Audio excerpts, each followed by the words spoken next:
कहानी है एक गरीब पिता और उसकी बेटी की। एक बार वो गरीब व्यक्ति अपनी बेटी को उसके स्कूल से लेकर शहर के एक महंगे होटल में पहुंचा।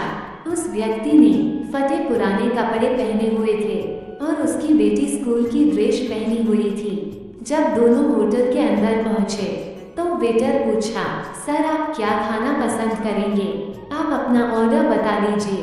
तब उस व्यक्ति ने कहा कि आप मेरे बेटी के लिए एक प्लेट पाव भाजी ले करके आ जाइए बस। वेटर ने कहा, सर आप कुछ नहीं लेंगे, आपके लिए भी कुछ लेकर आऊं? तो गरीब व्यक्ति ने कहा, मेरे लिए कुछ नहीं, आज मेरी बेटी के लिए पार्टी है। मैंने इससे वादा किया था कि अगर तुम इस जिले में 10th क्लास में टॉप करोगी तो तुम्हें मैं सबसे महंगे होटल में पार्टी दूंगा, तो आप सिर्फ बच्चे के लिए पाव भाजी ले आइए। वेटर ये बात सुनते ही दौड़कर अपने मालिक के पास गया और बोला कि सर आपसे एक छोटी सी रिक्वेस्ट है कि आप मेरी सैलरी से पैसा काट लेना, लेकिन आज मैं चाहता हूँ कि उस बच्चे के साथ उसके पिता को भी एक प्लेट पाव भाजी खिलाया जाए, क्योंकि उस बच्ची ने पूरे जिले में 10th क्लास में टॉप किया है। वो गरीब पिता है, ज़्यादा पैसे नहीं होंगे, इसलिए कह रहा है सिर्फ बच्चे के लिए ले आओ। होटल के मालिक ने जब ये बात सुनी तो मुस्कुराते हुए बोला, तुम उसके पिता के लिए भी पाव भाजी लेकर जाओ, उसके लिए भी लेकर जाओ, पैसे मत लेना, 4-5 पाव भाजी पैक करवा कर ले जाओ और 2-3 किलो मिठाई भी लेकर जाओ और उनसे कहना ये पार्टी होटल की तरफ से है, आप ये मिठाई ले जाइए और जश्न मनाइए। जब वेटर ने 2 प्लेट पाव भाजी लेकर गया तो वह व्यक्ति चौंक गया और बोला, मैंने तो एक ही मंगाई थी, मेरे पास पैसे नहीं है।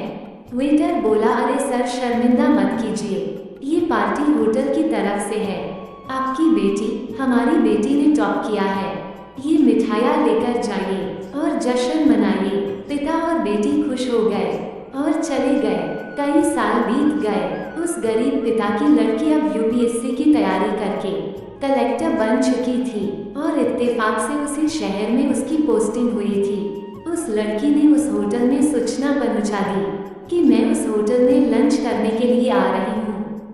होटल के मालिक ने जब ये सुना तो होटल को पूरी तरह से सजावा दिया। गांव में ये बात पूरी तरह से फैल गई और कस्बे के सभी लोग उन्हें देखने के लिए आने लगे। कलेक्टर अपने पिता के साथ उस होटल में पहुंची। कलेक्टर ने होटल के मालिक से कहा कि शायद आप मुझे पहचाने नहीं, हम वही पिता पुत्री है जो कि हमारे 10th क्लास टॉप करने पर आपने मुझे पार्टी दी थी। हम वही पिता पुत्री है, आज फिर से आए हैं और आज पार्टी हम देंगे आपको, आपके पूरे स्टाफ को और पूरे गांव को, क्योंकि आपने गरीबी का सम्मान किया है। आपने उस दिन जो पार्टी दी थी, मुझे बताया कि मुझे कितनी और ऊंचाई तक पहुंचना है, कितनी और बड़ी मंजिल को छूना है।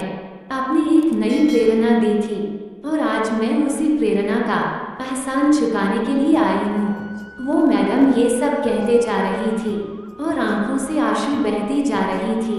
ये कहानी हमें सिखाती है कि कभी भी किसी गरीब का मजाक मत उड़ाना, हो सके तो उसकी मदद करना और अगर मदद ना कर सको तो उसका मजाक मत उड़ाना, क्योंकि वो सब देख रहा है। बनना है तो उसकी नज़र में अच्छा बनिए, जहाँ भी रहिए कर दिखाइए, कुछ ऐसा कि दुनिया करनी चाहिए आपके जैसा।